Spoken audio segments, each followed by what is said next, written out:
Hello guys, good evening sa lahat. So, nakabalik na yung ah, electric. So, salamat pala sa mga nag-ano dito, mga troubleshooter. Ganon din, yung mga troubleshooter. Katrupa, taga-Anilaw ito. Thank you so much sa mga aking kaibigan, aking si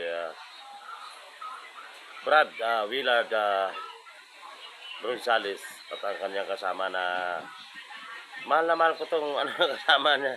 Hindi ko alam yung pangalan pero okay siya. Natawa ako kanina yung nag-trouble sila kanina dito nung itong gabi lang. At thank you so much sa aking kaibigan. Nag-complain ako kanina sa helicopter, malapit lang dito sa Barangay San Domingo. Yung sinabi ko noon yung isang gabi, nung nakaraang gabi,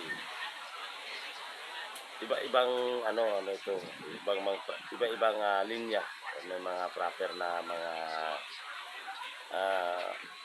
transformer, kaya kung may mga trouble something, yan lang ang mga yung mga brown out. Ay, thank you so much Brad. Salamat sa mga sa mga dito sa mga servisyo ninyo sa Barangay Santo Domingo. Thank you so much. Ay, napakahirap kung walang ilaw. Ay, maibalik natin yung nakaraan.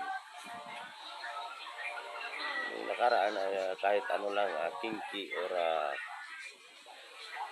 yes, ang mga nakaraan ay kasi yung mga tao ngayon ay na lang sila, katulad nitong mga ilaw na to. At nung araw ay naranasan ko walang ilaw, kinky lang para mitsa. Ito yan guys. So, lalo na kung may mga internet, yung mga tao ay wala na sa mood, naiinis. Yan ang mga realidad ng mga tao ngayon. Pati ako ay nitiis ko kung walang internet o walang ilaw. Wala tayong magawa.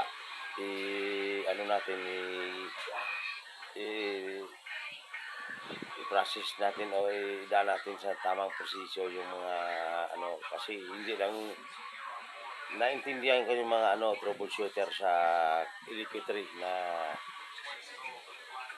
hindi lang dito yung mga trouble, something may mga complaint, step by step yan. Sa madaling salita ay sa first come first serve yan. Walang yan, equal yan sa inyong mga serbisyo ng mga electric. Sometimes inis ka, wala pang kuryente. Maraming trouble sa electric.